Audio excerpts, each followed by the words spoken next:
Aujourd'hui, je revendique mon droit à mourir dans la dignité.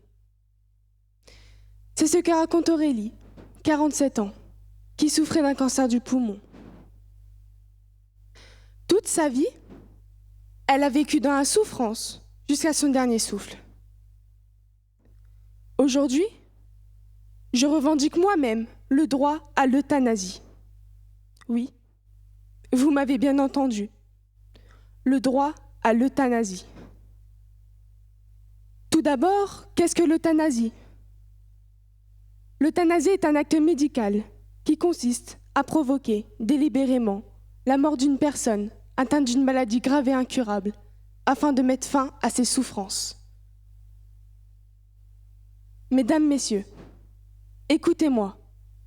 Je parle pour ceux qui n'ont plus la force de le faire, pour ceux qui souffrent en permanence, hier, aujourd'hui et encore demain, et surtout à cet instant où je vous parle. Écoutez-moi. Tout d'abord, l'euthanasie devrait être un choix. Je ne vais pas passer par 4 chemins.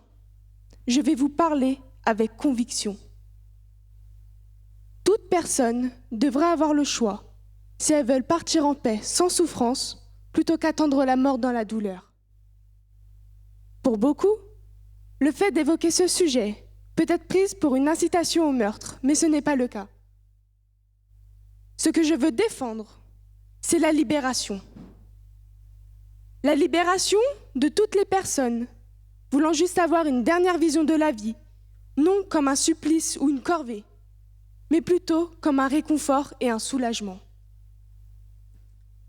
En France, la question de l'euthanasie a été principalement abordée par la loi Léonetti en 2005, qui parle de la fin de vie des patients d'un stade terminal.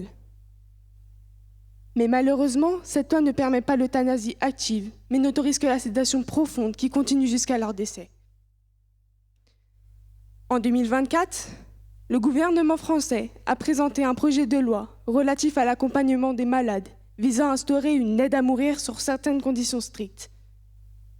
Ce projet de loi prévoyait notamment, pour les patients majeurs atteints d'une maladie grave, dont le pronostic vital était engagé, à court ou moyen terme, de pouvoir solliciter une aide médicale pour mourir. Ce texte a été examiné à l'Assemblée nationale le 27 mai 2024. Cependant, en raison de la dissolution de l'Assemblée nationale en juin 2024, le processus législatif a été interrompu et la loi n'a pas été adoptée. Cela montre à quel point la France ne respecte aucunement l'article 2 de la Constitution de 1958, qui déclare, je cite, « Les hommes naissent et demeurent libres et égaux et traités avec dignité ». Ce qui me pousse à me poser des questions. Jusqu'à où la liberté individuelle peut-elle aller en matière de fin de vie ? Et si l'on considérait la liberté de choisir sa fin de vie comme un choix fondamental ? Où est passé ce droit à la dignité de chaque personne ? En parlant de loi, 4000 euthanasies clandestines sont pratiquées chaque année. 4000 personnes qui plongent dans l'inégalité pour pouvoir respecter le vœu de personnes souhaitant partir plutôt qu'endurer cette torture. Prenons l'exemple du docteur Bonnemaison, un médecin français accusé d'euthanasie, a été acquitté au moment où la Cour suprême britannique statuait qu'une interdiction du suicide était incompatible. D'après la Cour européenne des droits de l'homme, eut ordonné qu'on maintienne en vie un Français plongé dans le coma depuis 6 ans était passible d'une peine de prison à vie.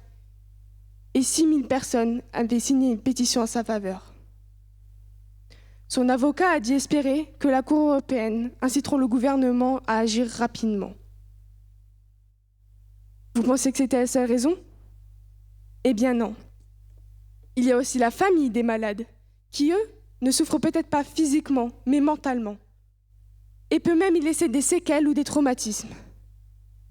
Imaginez-vous, voir chaque jour la personne que vous chérissez souffrir alors qu'il n'y a pas d'espoir de guérir. Imaginez-vous, les derniers souvenirs de ces personnes, c'est d'aller les voir pleurer, malheureux, et supplier que ça s'arrête. Eux aussi méritent de pouvoir faire leur deuil dans les meilleures conditions possibles. Parlons de Anne Ratché, une mère de famille, militante, pro-euthanasie. Autrice d'un livre émouvant appelé « J'ai offert la mort à mon fils ». Elle raconte la douleur à sa naissance, ses espoirs, sa solitude face au monde médical.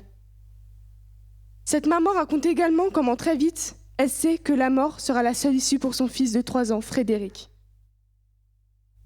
Elle qui a dû euthanasier son fils en secret, car en France, cela était interdit.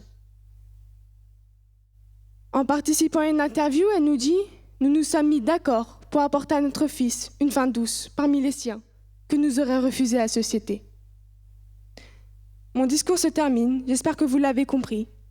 Et pour finir, je voudrais dire une dernière chose. Je soutiens le pouvoir de soulager, mais surtout pas celui de tuer. Ne l'oubliez jamais.